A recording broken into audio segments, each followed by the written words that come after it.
Well, everybody, we made it. 2020 is behind us, and there's no doubt that we have a lot to be hopeful for in the new year. New president, new vaccine, new hopes and expectation. But I wanted to show you, I got this ornament for Christmas. You may have seen it. It says 2020 stink, stank, stunk.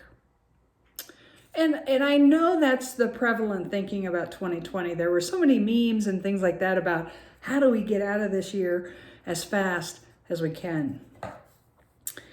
But I wanted to let you know that 2020 wasn't all stink, stank, stunk for me.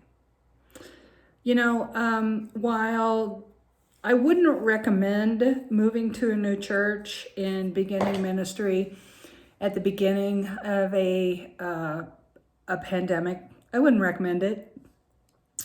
But I love living in Colorado, and I love this congregation. I love the work that I'm doing. So I think that is sort of the epitome of being hopeful. I believe that it won't be like that forever. And since we did make it to 2020, I wonder what you're thinking as you look back on 2020. That's what I did. And so I'm not really one to make New Year's resolutions. I do set goals and intentions and things like that.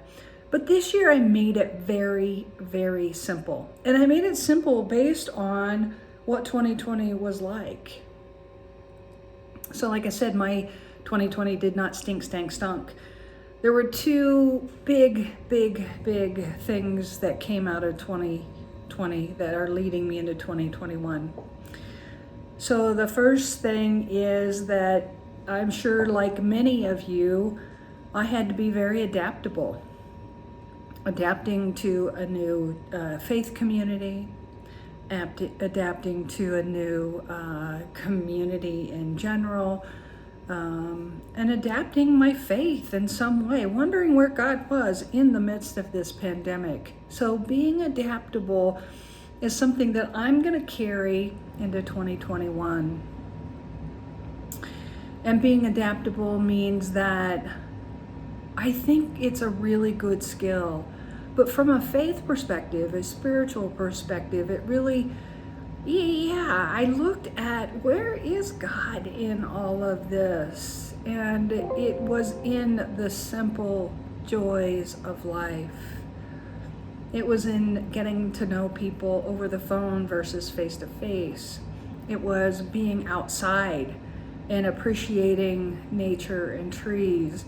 It was in the new ways that we ask you to do ministry and how you did. And in the drive-bys that we had to pick up Lenten candles. We had the Halloween trunk or treat. We adapted in so many ways, and I'm carrying that into 2021 to increase my faith and my spirituality that God is in, within, and all around in all of our lives. And I hope that you can do that as well. So with simplicity being the theme, the other theme that I'm doing is starting a new ritual. It's easy, like I said, but I didn't do this before. So what I'm doing is every morning, I've got this candle here. It says,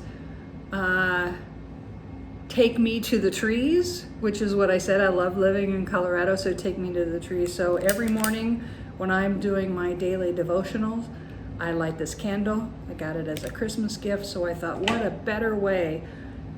I light this candle when I do my devotionals. And it is about bringing more light into the world, because that we know that they're in light and in darkness, which is a theme so prevalent in our church calendar year, that light can eliminate the darkness.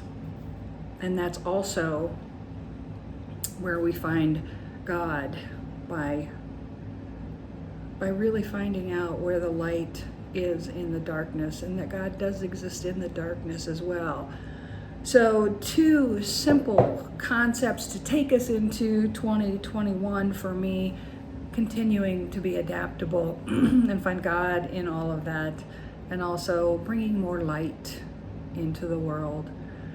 So we did make it to 2021, and you did too.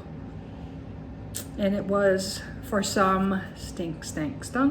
For some, it was challenging. But there's a lot of reasons to be hopeful and to find joy and to know that as a church, we have adapted and we've learned from that. And we will take that into 2021. So everyone, have a blessed week. And I really pray that 2021 will not be this, but it will be light. All the best.